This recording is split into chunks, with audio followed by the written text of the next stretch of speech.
Welcome to the Redrawing Cringe OC's panel. I totally timed my cosplay for the best time to present myself in a professional manner.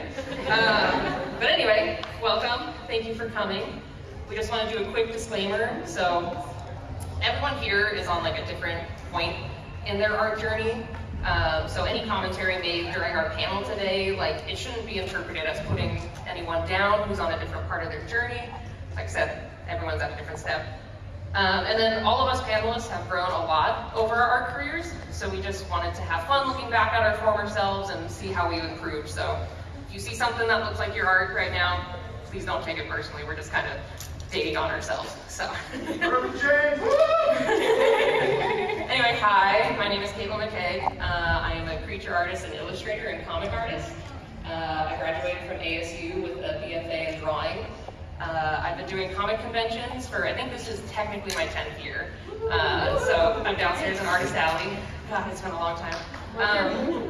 My booth number is 910S in Artist Alley. I was like, ugh. And then I love dragons, D&D, and I have 3 Shiba Inus who drive me nuts. So yeah, that's me. Here's some of my artwork in recent years. Ta-da. Wow. Pass it over.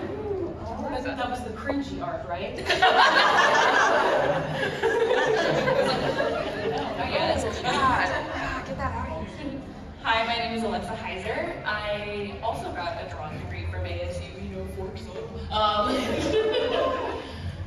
Let's see, I am like a hobbyist, kind of like character developer and everything. What did I put? I watch a lot of anime and read a lot of comic books and manga. I also love like martial arts, so I guess you can call me a Renaissance man. And then I love coffee and I love my husband. So and this is some of my art. Ooh. Yeah. Here's Stace. Sorry, I don't know myself, apparently. Hi, my name is Stace McCaigue. I have dropped out of college twice, so... Yes, I'm a college dropout! Yeah! So yeah, I am a primarily self-taught artist. I've done, again, some schooling. Shout out to Mesa Community College.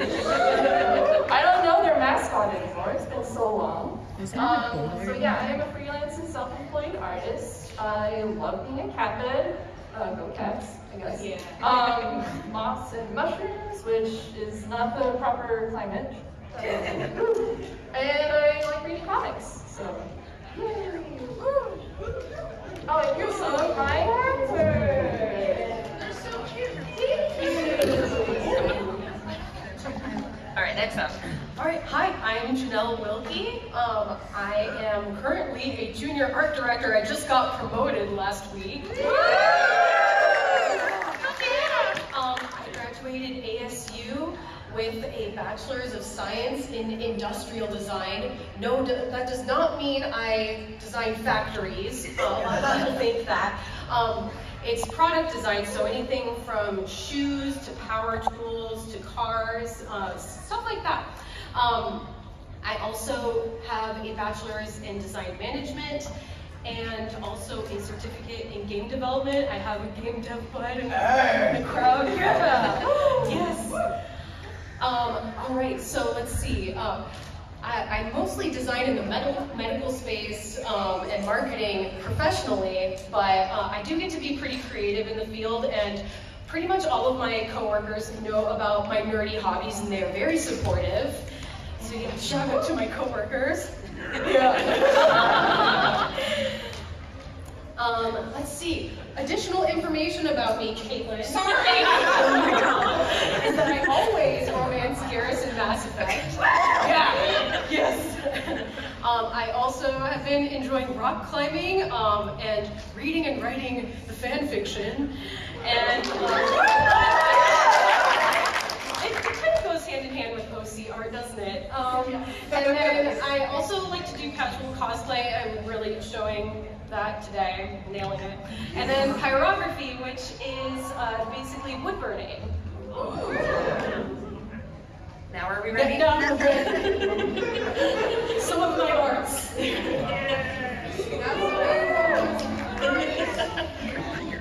Well, awesome. So I think we're going to be jumping into art style references first. So we're just going to kind of talk about kind of our early influences of what we did. So a lot of mine was anime and manga for sure.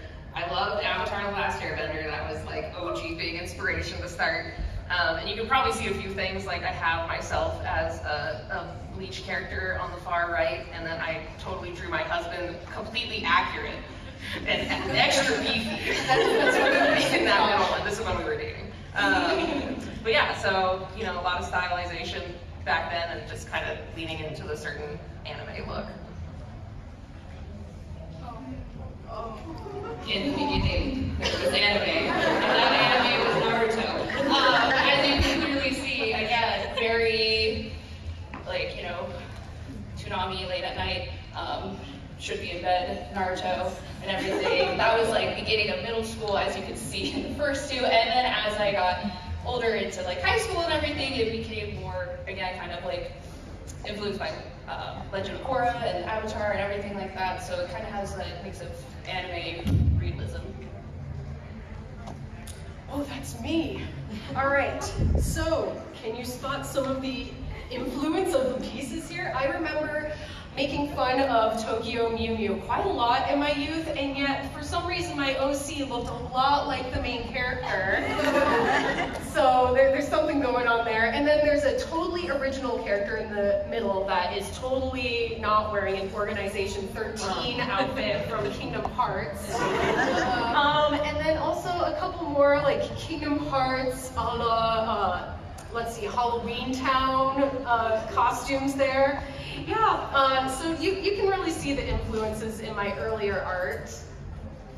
And then I also wanted to throw in this portion here that it's not always so shameful to imitate art. On the one hand, it can be considered taboo for an artist to completely adopt the style of another artist. But on the other hand, there's merits to imitation. So creating a character that could show up in the world of Avatar, for example, picking up on the design style and details to incorporate them in the world, that is a very useful exercise. And then doing a drawing challenge of your OC or perhaps yourself in different art styles is a great exercise to see what things come easily to you and also maybe learn some new techniques. So imitation isn't the goal or the destination, but it can be a very useful exercise in the art journey. And some people get jobs from it, so. Oh yeah. So while I was also influenced by anime, I have to do a huge shout out to a little web virtual pet site called Neopets. Yes, so Neopets is what actually got me into starting to create my own original characters. And I really especially enjoy all the giant watermarks that I put on my art in case anyone, you know, original OC do not steal. Yes. So yeah, it's really awesome just being able to find just different little areas, just whatever inspires you to make original characters is awesome. And sometimes it is Neopets. Yeah. Yes. And then we're going to jump into some anatomy references. Yes. How we improved through that.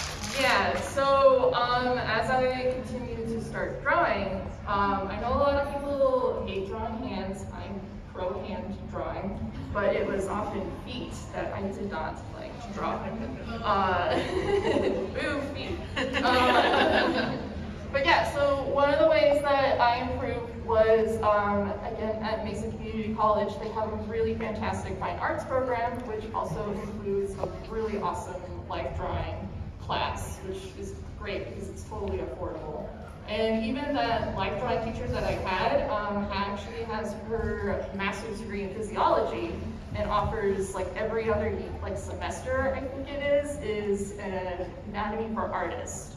And so being able to study anatomy and see how like, you know, the human body like kind of works and how it changes as you're like drawing it, tremendously helped my art so much. And even though I do draw in a more cartoony style, it's still really important to eat your veggies, quote unquote, in order to improve your artwork. So if you want to go to the next slide. So even though taking the anatomy knowledge and being able to apply it to my art has helped me so much into breaking up some of my bad habits. So I highly recommend some books here at the end of my little portion. So yeah, figure drawing, for all it's worth, you can Google a PDF of it and it'll come up. That book is so well used. And I also highly recommend, oops, my gosh, sorry. The Figure Drawing Design and Invention by Michael Hampton. So that book will actually break more down into doing the anatomy and showing you the different muscle groups as they are activated and in a pose. And then of course, shout out to James Gurney for having the best books. And imaginative realism is super fantastic. Even if you don't draw, it's so cool just seeing how he applies, I don't know if you guys heard of Dinotopia, but he's the artist that does all the really cool artwork with that. Cool. And then for me, anatomy can be super helpful because a lot of the stuff I did back in the day was making it up in my head. I didn't look at any references. I think early DeviantArt days, it's okay, don't trace, don't use reference, that's cheating. I remember that all over the internet. I'm okay, so how do I draw abs? And I drew 12 of them. So it doesn't work that way. Yes, very hot. So yeah, I used my mind's eye. It didn't work. It was not a good idea. So how I improved was having a lot of photo references. It's not cheating. Find references, even going and taking your own photos, bringing them back for referencing creatures. I mean, Google is an amazing thing now. It's awesome. I remember having to break out old encyclopedias of animals and be oh yeah, I'll draw the lion today, and that's it. That's all I had. So that helped a lot. And then I also go out and draw places. So if you go to some place where people are going to be sitting still for a long time, like a baseball game or a coffee shop, best place to sketch people because they're just in the same spot for hours. And so you can really improve seeing how they sit and how their anatomy lays. And same with going to museums, because most of the things are either dead and they're skeletons, so they're not going anywhere, or they're carved models of something. So I do a lot of sketches at natural history museums, and then the bones can help you get the understructure of a creature too. And then I also recommend these books. I can't read it today. The Weatherly Guide to Drawing Animals. I can't see it here. That one is really great for animal anatomy. Highly recommend that. I love all of the anatomy and action books. They have a ton of action poses that you can reference. So if you're making a comic and you're how is this person going to swing this giant warhammer? They have 20 poses for a warhammer. It's awesome. And then Shoujo Fashion Manga Art School, I actually really like those books. They're awesome for drawing clothes. They give you awesome posing and anatomy breakdown. So those are also amazing. All right, Janelle, you're up. All right, thank you. So it's pretty easy to spot some of the anatomy issues in some of the earlier art here.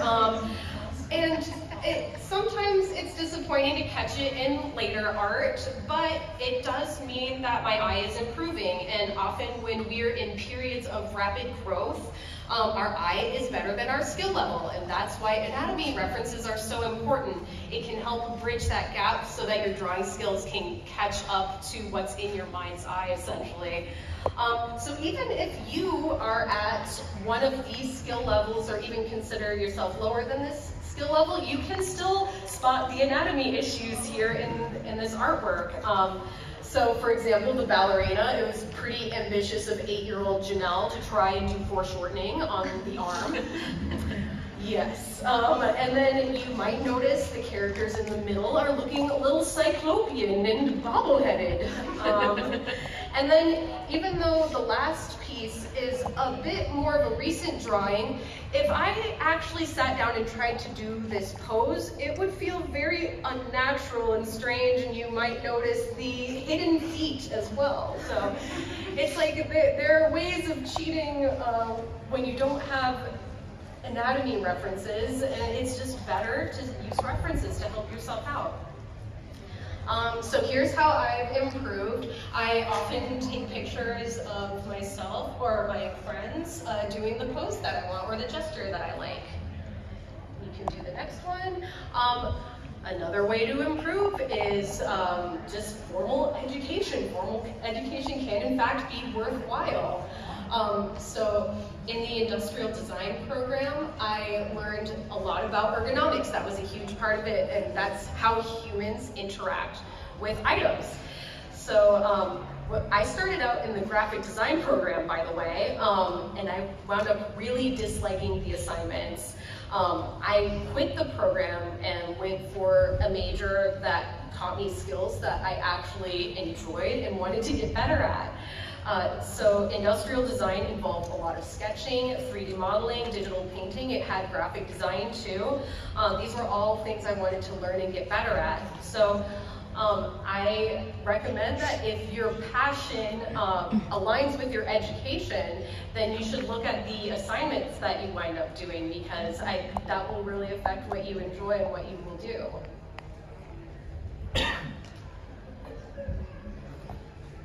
My characters were very long and did not have hands or feet. Did not believe in them. Still kind of don't today. But yeah, they're just all long. It's like even though they're technically different heights, they all kind of still have the same body, just long. So how I improved, like as Janelle said, I use myself. It is not cheating if you take that picture of the pose you want and you slap your character over that reference photo. It is not cheating. I will fight anyone who says otherwise. Don't fight her. But in these examples that I have, because I made them for my Brazilian Jiu-Jitsu women's group, I literally just took photos of myself and drew over it. Like, why? Work smarter, not harder. So it is not cheating. So that is how I improved. And then over time, you will just start naturally developing that skill level to be like, oh, this is how it's supposed to be. And then you can like push and pull different like anatomy parts. Another way how I improved is just doing like sketches or gesture drawings. Like that really helps and gets the movement. And I just realized I still forgot to put a photo in there. So that's okay. Use your imagination. But just like you see, there's so many references online now, like doing dancers and everything, just to get that fluidity. And if you feel like sometimes your poses might feel just like really stiff and you're just like, I cannot move, just quick sketches, do them quick, do them fast. Like don't harbor over them because it will prevent you from growing. And then we're going to jump into a little bit of art style evolution and seeing how we've improved over the years. So I'm originally like a traditional artist, so I've been really trying to focus on my digital art. And this was like in the beginning of my digital art exploration, and I was just kind of stuck with being like, digital art has to be clean, crisp, and just really crisp lines and everything, because I liked that. But it kind of pulled me away from my traditional art style. So I was like, you know what, I'm just gonna add that back. Even though it's digital, there are so many different like brushes and techniques now where you can still kind of mimic that style. So how my art has evolved is it's loose, it's not like super just like clean and everything, but it still creates a beautiful image, and I'm getting so proud and everything just because going back to where I started.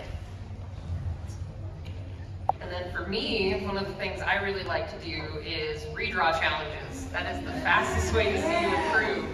So I'm very thankful that my mother was a hoarder of all of my things, because I have a plethora of really bad drawings. So I do it every year on my YouTube channel where I take some old drawing that I did and reimagine the creatures with my current style and updating them.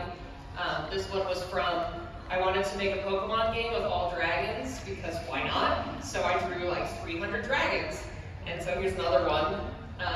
But you can see like a lot has changed in the 31 almost years I've been on this planet. So this one too, you can see like just doing, like seeing how you improve like painting wise, anatomy wise. It's just really cool to look back and reflect and be like, oh yeah, I do see the improvement. Because just like if you lift weights or do anything like that, it's the same with art. You don't notice it on yourself, but then you're like, oh no, yeah, it has changed a lot. Just comparing like old art or old pictures of yourself. We all change over time, so.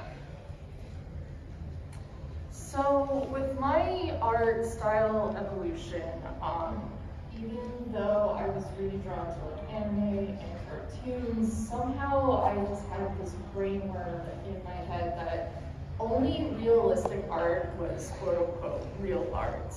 And it didn't help at the time that I was also dating a concept artist in the video game industry and got to meet so many fantastic people and artists in that industry that it really just cemented that in my head that, oh, so this is the way you have to be successful with your art, is you have to do it really realistic, highly rendered, that kind of stuff. And so it's been taking me such a long time, even to this day, to start deconstructing that notion that realism is the way to be successful. However, I had to start breaking up with it because it was breaking me. In 2012, I had tendinitis. I could not draw for more than 10 minutes without getting intense pain in my hand. Because I don't know if you guys know, like, the muscles in this area, you only have like 2 muscles in your hand. All of your fingers are controlled by tendons in your arm.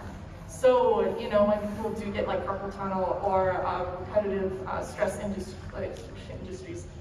injuries, you know, you're in a bad time because you really need your hands to draw. And so I was in physical therapy for about 6 months, and thankfully I had a physical therapist that was incredible, who basically had to teach me like the building blocks of like, oh yeah, when you're holding a pencil, he dubbed it my taco hand, because I was like pinching so hard while holding a pencil that it was causing like such severe pain. And so it took me like most of 2012 to 2013 just to really start getting back into art. And one of the things I really had to do was just start like simplifying my art. But again, since I had this notion of like, oh, it has to be realistic or it's not good, one of the ways I got back into drawing was Neopets. Yeah, back to my roots, baby! And it was really fantastic because there was a thriving Neopets community at the time. And so it was just really awesome getting to like, you know, draw for fun again and really play around with like my art style, and especially when it comes to like digital art, where I was really happy being able to start doing like mixed media or even simplistic drawings. I was also really proud that I got into like the art gallery. Like I wanted that so much as a kid. I needed that as a kid. And I only got it once as a kid. But I was able to, I think like when I stopped playing, it was like 40 or 50 times in the art gallery. That was the way I made my money on Neopets. But it was just really fun being able to like start developing these like reoccurring characters through Neopets. And then since then, I don't really have a consistent art style, and so I have come to understand that my art style is just me making art. I like to draw all kinds of different things, any kind of style. I don't like sticking to the same thing every time I do make some art. And so it's just been really freeing, just being able to be like, okay, I don't have to like absolutely adhere to the world, like the rules of realism. You know, I can have fun with it. And so it's been really great. And shout out to Neopets, even though right now they're a garbage site. I can't play again. They did NFTs. I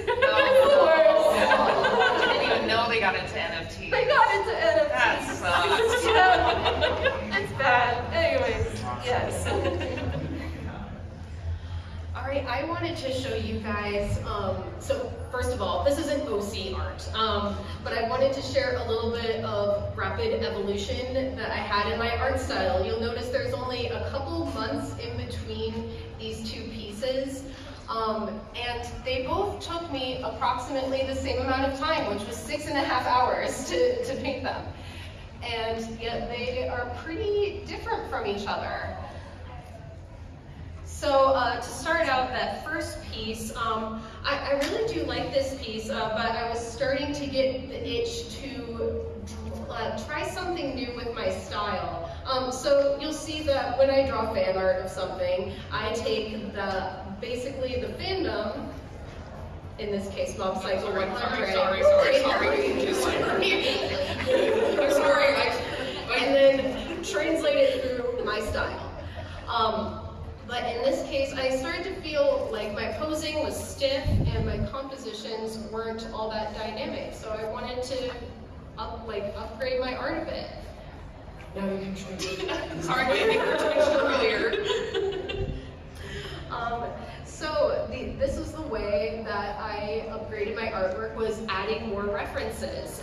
So I kept in mind the markers of my style, which included very vibrant colors. And then I like doing simple shapes with like little details and textures mixed in.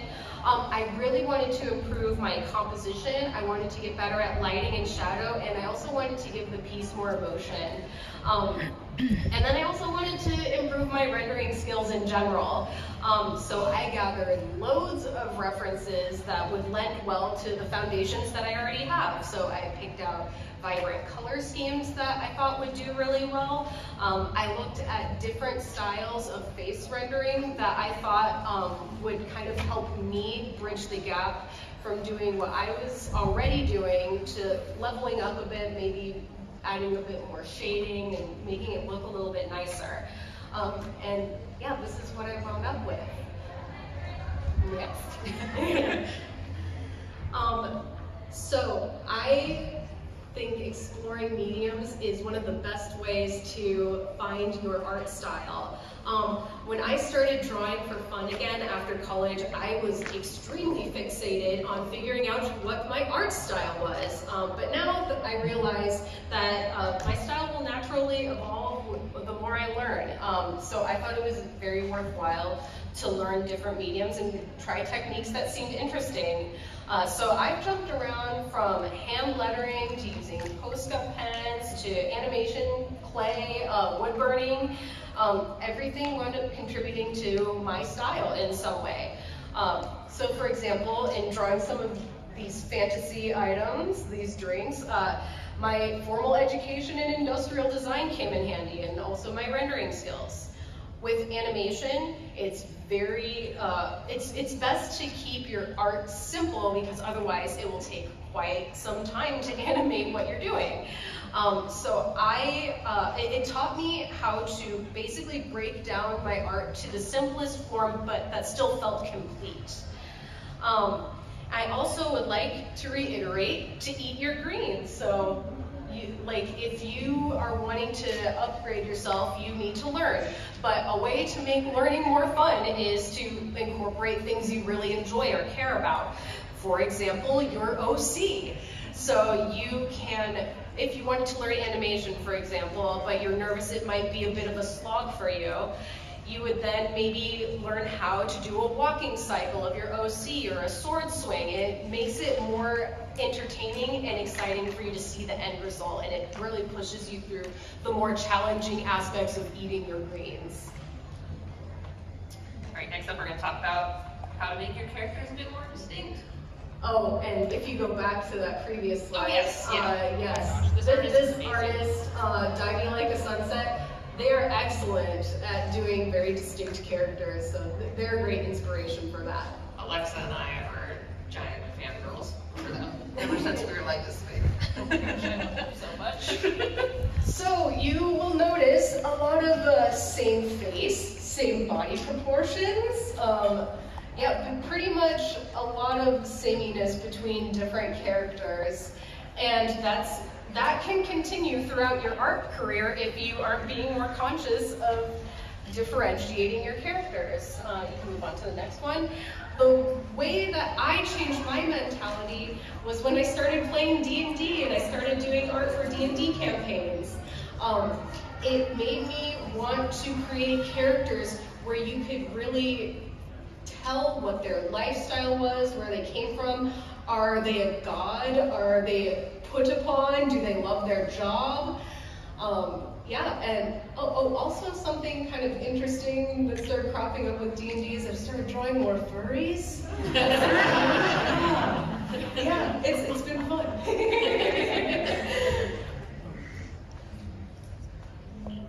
So as before, you know, we just got the long bodies. And if you look at these 3 drawings, literally if you just stripped away everything, it would be the same person, just because I added like a different hairstyle, some funky clothes, fairy wings.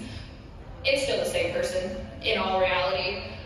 So it's just like, even if you think you're like, wow, I'm adding these cool things, they look different. Mine wasn't. So how I improved was I just had fun with character design and just stopped doing the things that were just over and over. Wanted to like look like, as I said before, like different ethnicities, like different cultures. It's like, I'm half Chinese.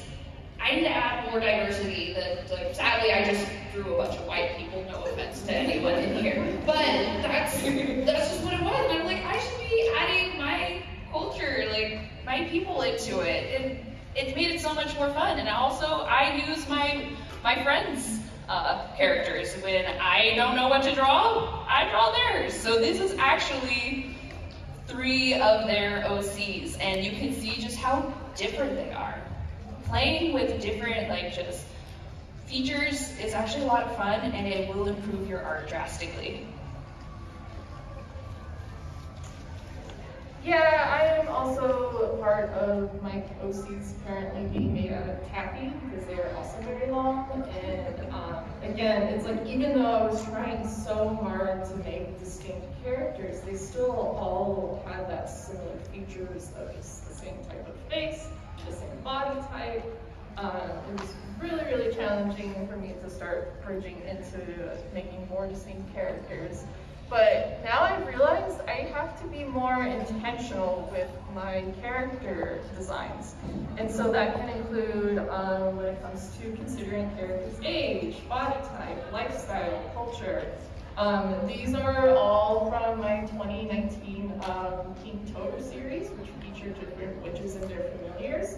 And it was a really fun challenge, just being able to kind of push and pull, like, how to make them look all cohesive, like they still exist in the same universe, while also being able to push different features of them and how to connect them to, like, their familiars. And one of my favorite things to do is I also like to just base characters off of real life people. Like, I absolutely, oh my gosh, sorry, I just slided over my phone and I don't remember her name. Anyways, yeah, so the baker from Great British Bake Off Series 5, Katelyn McCaigue, I absolutely just like loved her style and her personality, and so I really wanted to incorporate her in my Inktober series, and so it was really fun just being able to capture her like essence and likeness, while also just being like, you know, it'd be really funny if she just baked goods for a dragon. Like, wouldn't that be great? So even, yeah, I'm also very pro go out and do life drawings, sit in a cafe, draw people, or I even have like a little sketchbook if I'm just standing somewhere, or at work I'll just like quickly sketch someone if I see someone that's like looks really cool and has a really awesome outfit. Yeah, and then for mine, yeah, I had pointy chin syndrome. That was like my thing for all of my early characters. I also loved kind of more Sailor Moon anatomy, so I think I also did kind of the long arms, long body situation. And like I said earlier, I was just drawing from like my mind's eye, so like they all look the same. I'm like, all right, I will do a pointy jaw to a pointy chin and eyes, and that's it. It's all the same. Katelyn McCaigue. Yeah, Artwork. So I'd like to point out this one right here. the one with my favorite. Yeah, that one right there. That was a commission in high school, and someone's like, "Hey, I just read Twilight. I haven't read it yet." They're like, the main character, I want her kneeling down holding an apple, and then she's like being like protected by a vampire. And I'm like, I got you, vampire. Done. She didn't clarify that the vampire needed to look like an Abercrombie model. Yeah, so I gave it to her, I printed it out, I was so proud, it was one of my first commissions. I think I charged like $6 for it. And she was like, oh, wow. And then she didn't talk to me for like 2 months. It was not good. But yeah, so I was just, basically, even in there, I was just same face, same facial structure, slapping different hair, different features, whatever. So how I improved was doing like studies of different like races and facial structures. I don't have any of them off the top of my head, but there's a ton of websites out there that will quickly generate like faces or bodies of different people and different races, and I really recommend like practicing those, trying different body proportions, because yeah, like all of my early stuff was influenced by early manga and anime, which was always like skinny, like lighter toned people, and I was like, no, you need to diversify, try out different things, do different body shapes, and also observe other artists and how they stylize. I love this one artist on Instagram, and I'm like, I like how they draw noses. All they really do is they shape it, and then they put one little line here, and I'm like, I'm taking that. I just love how that looks. So studying other people and realizing what you like about their style and incorporating into yours is also really awesome. So, using all the techniques that we've learned over the years, we kind of decided to have a little fun with each other here on this panel. So, we're going to be revisiting our cringe OCs from the eons past. But instead of redrawing our own like we did last year, we gave them to each other to reimagine and redraw. So all of us gave a background of our characters to each other, some old artwork, and then we ran with it.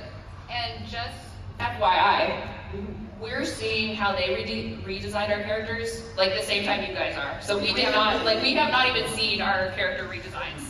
We literally put color boxes over them, and while I was downstairs, I had my husband delete the color boxes, and I'm like, all right, don't let me look. And then he scrolls back up to the first slide, so we don't even know. So if you see a brawl break out, because how dare you draw my baby like that? So I did Fog by Stace, so do you want to tell them a little bit about your character? yes, to quote myself from 2008 from a DeviantArt upload page, his name is Bug. Prototype 511283338. Call him Bug. See, I already messed up. I don't want to get into too much detail about him, seeing as I'm going to do a comic about him, which never happened. But I will leave you this pitch. He's a cyborg that destroys cities with a bubble gun. Boo! Yeah! So yeah, and then I wrote a better synopsis. The story is that Bug lives in the future where the Earth has become inhospitable due to climate change. Cities now have to take refuge in large bubble domes in order to survive. Before becoming a cyborg, Bug was a soldier protecting one of those cities. An attack happened at his checkpoint which caused it to explode, and he barely lives by being taken underground and modded into a cyborg. The mad scientist who modified him lives in a submarine in an underground ocean. He wants to bring back nature to the surface and has tasked Bug to clear the way by using his bubble gun to bring down cities. Which now, as an adult, I'm like, wow, this has a little bit too much like eco-fascist calling you. Like, that's not the way to do it. You were a big thinker for your age. Yeah, I understand like climate change scare me, but also like that's not the way to like approach it. You know? So okay. Anyways. So yeah, I redesigned him. And some of my inspiration, I really like. I'm trying to big thing right now. I think it is like between Twitter and all that stuff that was happening, and it's a good new show. Anyway, so I took a lot of inspiration from like cyberpunk and Trigun, just based off of where like the background that you gave me, and then I kind of took a little bit of inspiration from like Dune and cosplay costumes for that. Why is the square still there?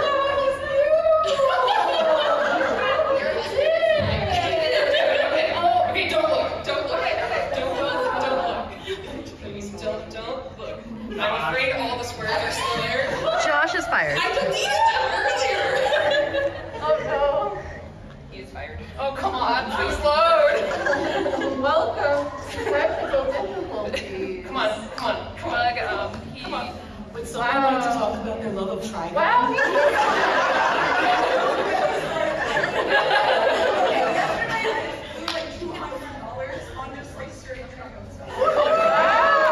Sounds about con. Oh, that's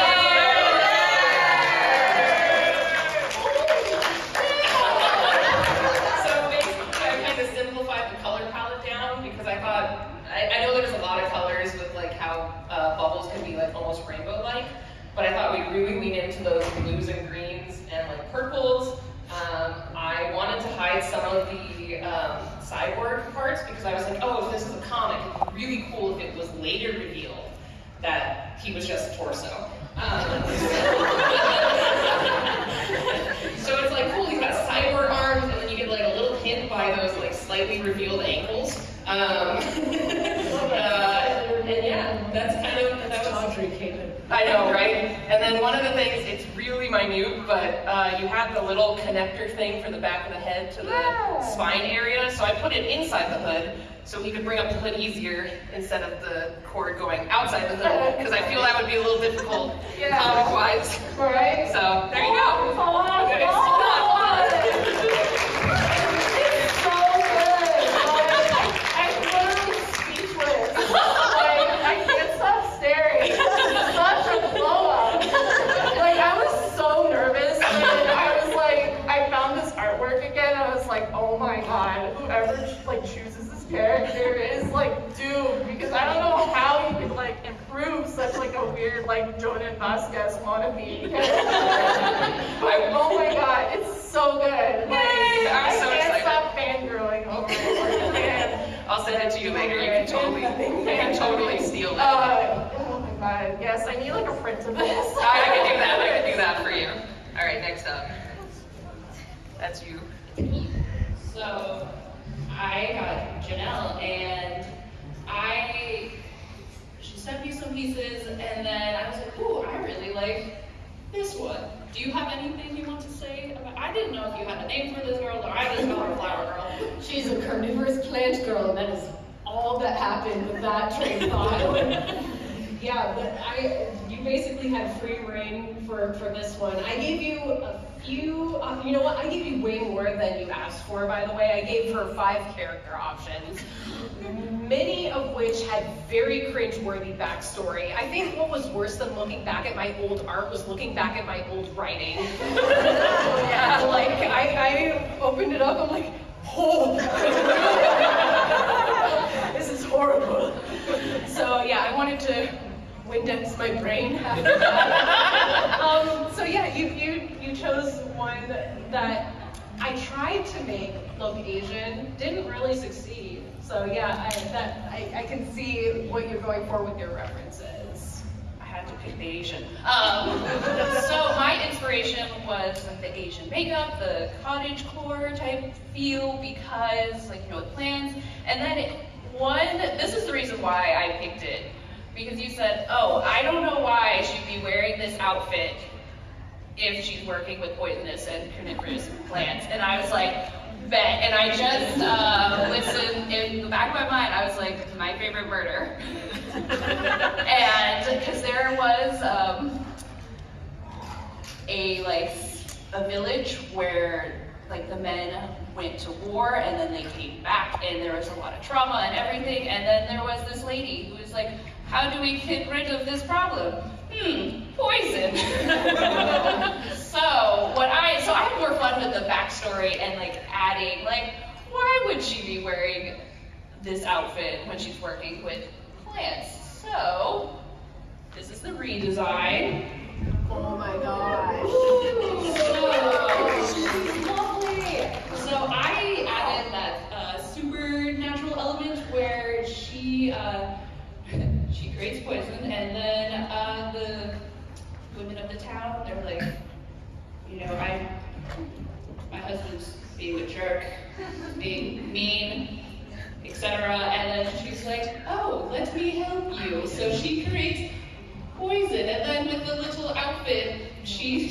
she seduces men, and then she puts them to sleep forever, and then she not feeds them, she just buries them with her man-eating plants, and that's where they live.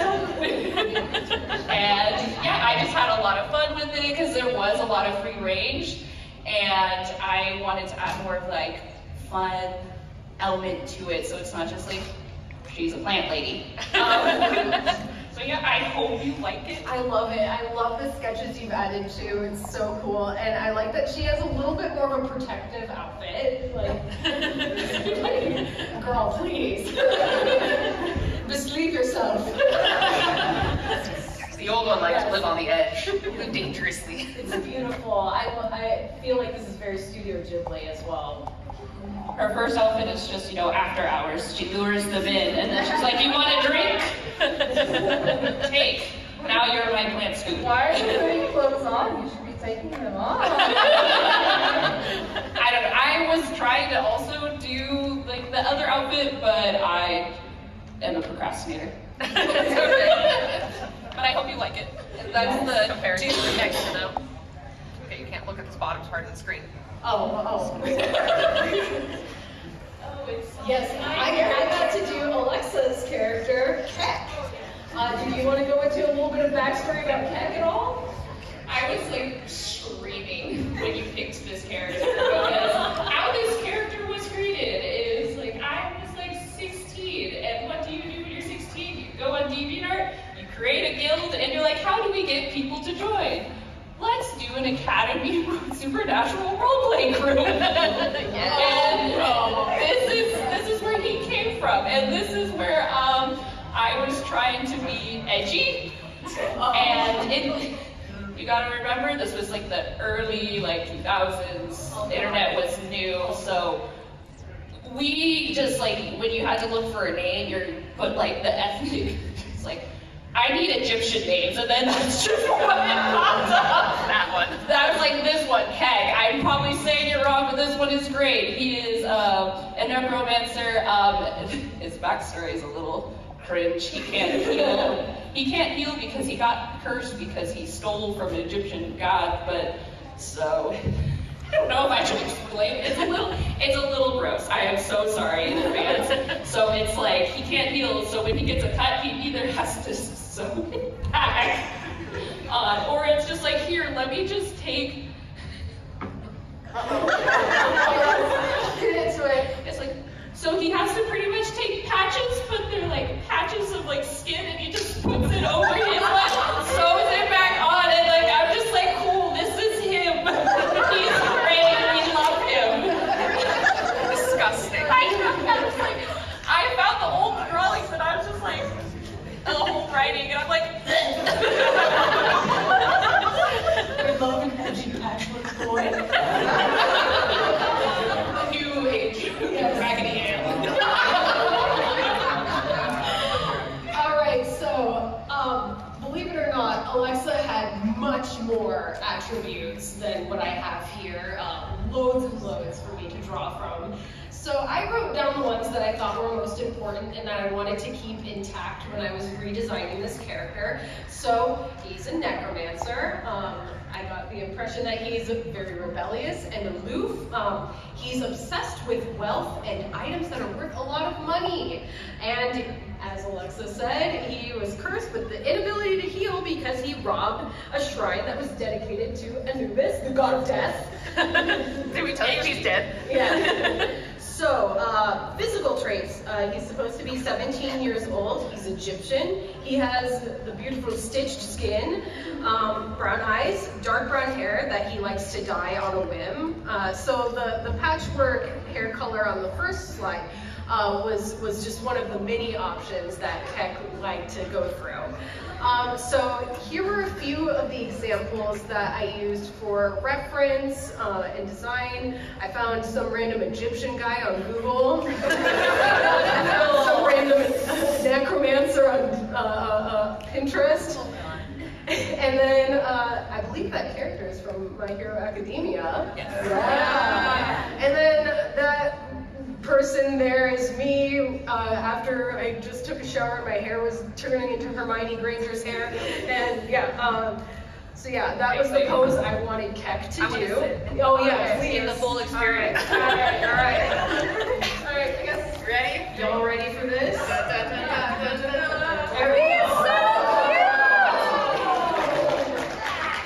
He's so cute! I love him! I thought Keck was pretty interesting, and I was drawn to him when you sent him my way, because he's kind of like Dr. Frankenstein mixed with Frankenstein's monster, because he has the ability to summon the undead, but he's also doing these strange repairs on himself to keep himself from dying. Some of the ways I translated the details about him, I gave him gold accessories and gold staples to emphasize his interest in wealth. I have this more casual picture of him to the left that has him practicing necromancy, and then we can also see some of the patchwork that he's done on himself. I also added a little doodle to convey a little bit more information about him. For example, I imagine he would cover himself up pretty regularly, especially his hands, because if you're just sustaining minor injuries, little like cuts and bruises, those are going to start to add up, so I'm sure he would like to protect himself. Alexa also told me something very hilarious, which was a detail I had to add in, which is that one of his zombies is infatuated with him. Keck couldn't care less. He's super chill and aloof. He does not care. But yeah, the zombie is in love with him. It's fine. Let's see. So yeah, I finished that painting last night at 10. I love that. I was able to shave off 3 hours of my usual rendering time, so this took me 3.5 hours, which is insane for me. I'm usually a very slow artist. So I do have to plug that the reason that I feel like I improved in that, or was able to improve my speed, was because I was watching a YouTuber called Sam Does Art, or Sam Does Arts. He has some excellent videos on just how to do shortcuts and ways to translate shapes and brushstrokes into ways that are meaningful and feel detailed when you initially look at them, but are actually very loose and very quick. So that helped me shave down a lot of time, even though I was doing the usual rendering deal. I love him. I will need this. Alright, next up, here we go. Yee-hee. Katelyn, would you like to talk about your character Yuki? So this was Yuki from my totally original comic called Jade Dragon that I did not steal Fruits Basket stuff from, don't worry. So this was my first comic that I did through high school and college, where there was like 12 people possessed by the spirit of the Zodiac, and it gave them superpowers, and they changed it to like awesome battle modes, because I'm like, I can't make it just a normal romance, we need battles. And so Yuki's story, first of all, I was like, I need a cat girl. Like, I gotta figure this out, man. This is like a normal world. How am I gonna do a cat girl? And I was like, I got it. If she has the spirit of the tiger, and she's born in the year of the tiger, then she gets attributes. Dope, done.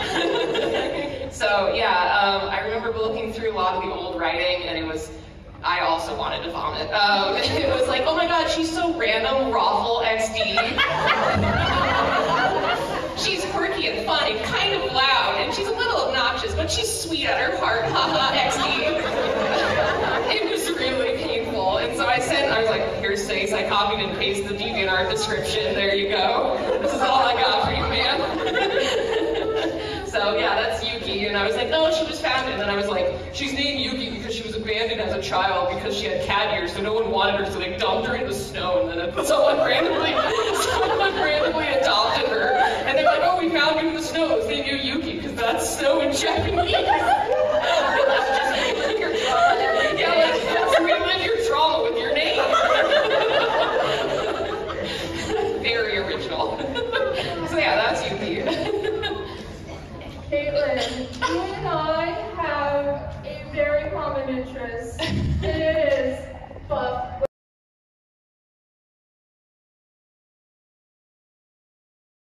Like, they're so awesome. And so I found this wrestler named Asuka who just like has these really fantastic like costume designs, and I was like, Yuki totally should be a wrestler instead of just like, you know, a football player. And then also like with the original design, even though she was like, you know, cat-ish, I was like, we gotta really push like tiger for her.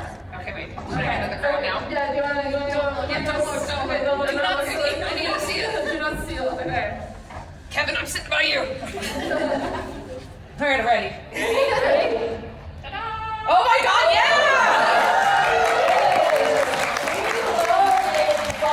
Yes, I do! Yes! So yeah, I definitely just wanted to like beef her up a little bit, just because tigers are actually really big and beefy. I don't know if you've all been to like the zoo or seen photos of tigers, but they're like really big and scary. But I definitely just wanted to absolutely run in the direction of like, you know what, we're still gonna embrace this like cat girl moment, but we're gonna age her and grow her up. So it's like, you know, much more tiger-like features. You know, it'd be awesome to make her like a wrestler. So yeah, it was so fun just being able to be like, oh my God, Kayla's got tigers on this. Like, don't mind me if I curse, but fuck yeah, this is awesome. I love beefy women and I like Yuki being beefy. Yes. Okay, if I ever revisit Jade Dragon, this is gonna be her new look. And she's gonna be so beefy. Well, thank you everyone for coming. So one more thing we want to talk about is it's really important, at least we think, to have kind of an art community to lean on. It's really useful to help with your development and like being able to bounce ideas off of your friends. Like you could do a Discord group, your classmates, close friends, and at the very least, it's nice to have people to cheer you on when you create. It's always great to have like a little cheerleading squad when you're making stuff. So yeah, and then you learn a lot from one another. And then final thoughts, reminder, OCs are a reflection of what we love and what we value, especially at the time of creating them, and it's creating something that we love. So that's the point of art. It's, you know, follow your passions, draw what you love, and, you know, go on your art journey. So keep drawing. Even if it's cringy. Yeah, even if it's cringy, just draw. Embrace the cringe.